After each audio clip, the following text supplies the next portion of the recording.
Tá nesse livro aqui, esse que pode ser o meu conto preferido, A Biblioteca de Babel. Essa história, bem curtinha, propõe um exercício de imaginação que é ao mesmo tempo simples e poderoso. Imagine uma biblioteca tão grande, mas tão grande, que é lícito cogitar a hipótese de que ela seja infinita. Parece simples de imaginar, só que o poder dessa ideia e das suas implicações, isso é grande demais.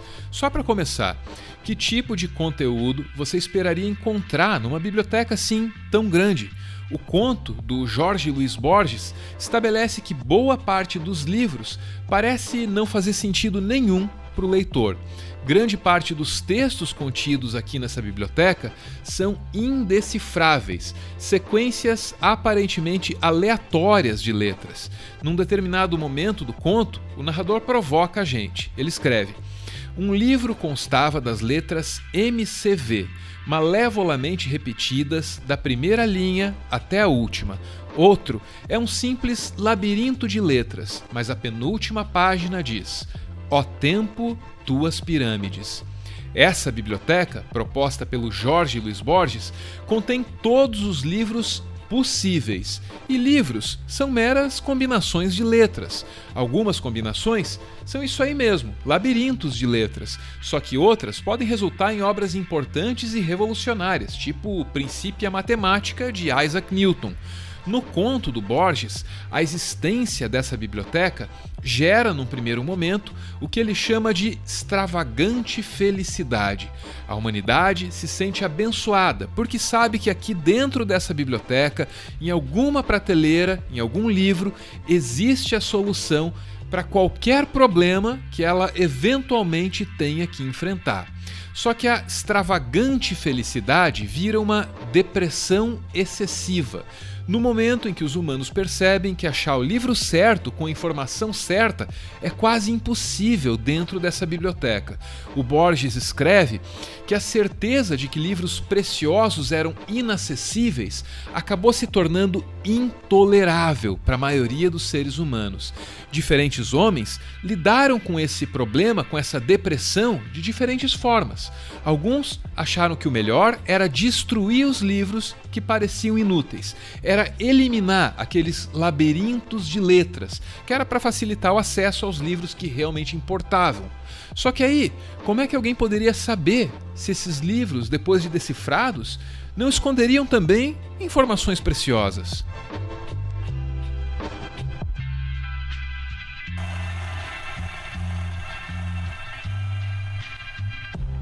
Essa aqui é uma conversa entre o Dalai Lama e o premiado físico Anton Zeilinger. O Zeilinger está aqui tentando explicar para o Dalai Lama os mistérios de uma coisa chamada computação quântica. O Zeilinger explica que o básico está na ideia de que um computador clássico, esses que a gente tem em casa, eles operam com uma memória feita de bits. Cada bit guarda um 1 ou um 0, um sim ou um não. Das diferentes combinações possíveis entre esses uns e zeros, sai tudo aquilo que um computador pode fazer. In each bit I can only encode one piece of information, yes or no, to a certain question. Is it raining or is it not raining? If it's raining, it's 1. If it's not raining, it's 0.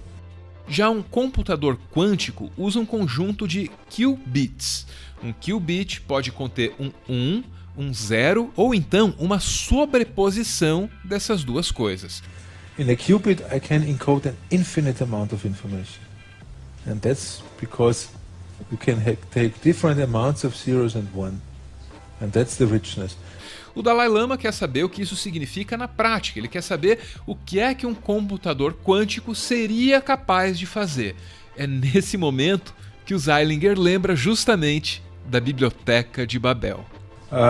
There is a beautiful novel, a beautiful story by the Argentinian writer Jorge Luis Borges. Borges wrote a novel which is called The Infinite Library, or in some languages is called the Library of Babylon.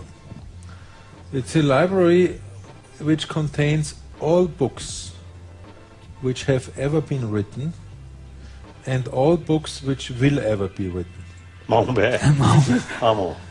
Okay? How is that possible? now is easily possible because you print books with all possible combinations of letters. 이게 이게 간다다 탭지도 이게 간다 대 가면 dig당 것도네 되고 민지 민지 dig당 거디디다 간다지 대단 나면 이거 되는데 정말이다. So isn't that in that case it's all been done since ever since the letter was invented, all possible combinations have been used. No, I mean your book, the world in a single atom, is a new combination of letters, which has not been used before. I use all letters, all letters which I need to write down. Each book is a specific sequence of letters. So then how can you have a library that has all the books that will be written in future? Well, not yet materialized. Because you just start with all possibilities. The first letter is you start with A. The second one A, second one A. Next book is A B. Next one is A C, and so on. All combinations. Right?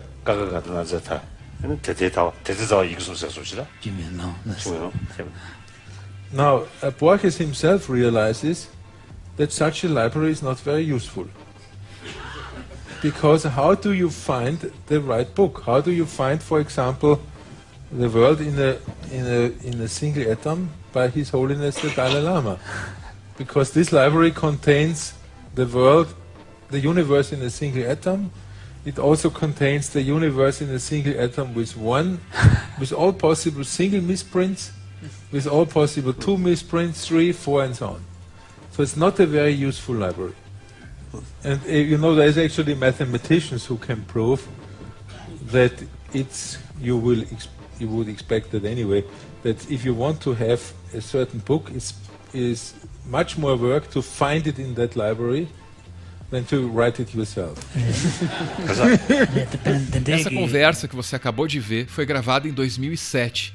O Jorge Luiz Borges escreveu a Biblioteca de Babel em 1944. Para começar a alcançar a imaginação desse homem, a ciência levou mais de 60 anos.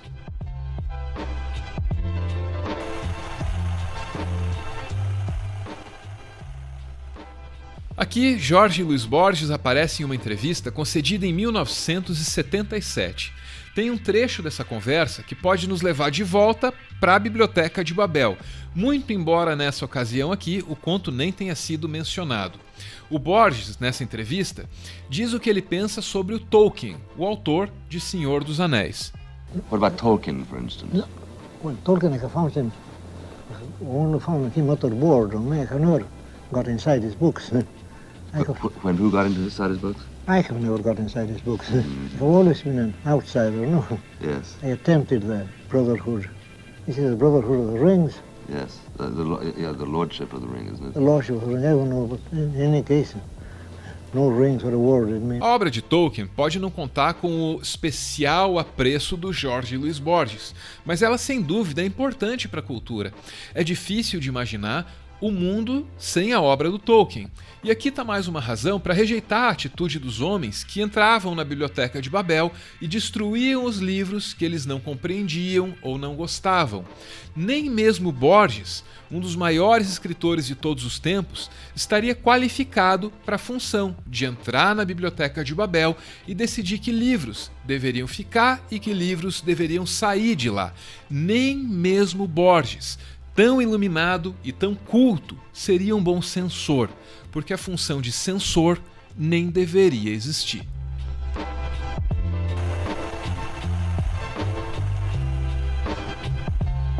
Isso aí que você está vendo é o libraryofbabel.info. Isso aqui é um site que tenta reproduzir a Biblioteca de Babel conforme ela foi imaginada por Jorge Luiz Borges. Você pode navegar por esse site ou você pode fazer buscas específicas. Navegando aqui, você vai ter uma experiência interessante ou talvez não, depende da sorte. Às vezes, a aleatoriedade pode fazer sentido, só que normalmente não. Definitivamente não.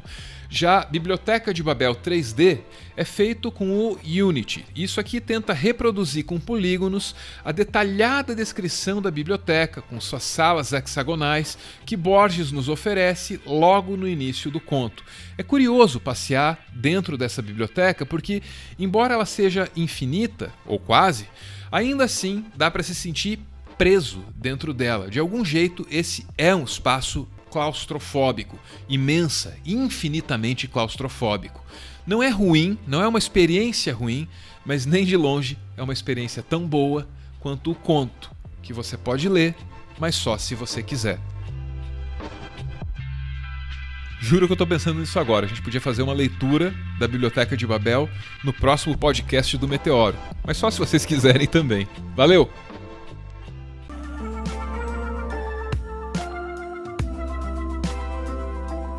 Dia desses, a gente lançou esse livro aqui, Tudo o que você precisou desaprender para virar um idiota. I understood that reference. Esse livro compila, desmente e explica de onde saíram as teorias conspiratórias que hoje definem os rumos das políticas públicas do Brasil. Uma breve olhada no índice pode te ajudar a compreender melhor do que se trata.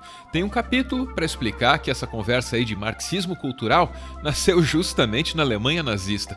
Tem um outro para explicar que vacinas são seguras. E assim por diante até chegar nas conspirações envolvendo o educador Paulo Freire. O nosso livro está disponível em várias livrarias. Se você se interessou, tem os links para compra aí na descrição do vídeo. Você pode dar uma olhada, mas só se você quiser.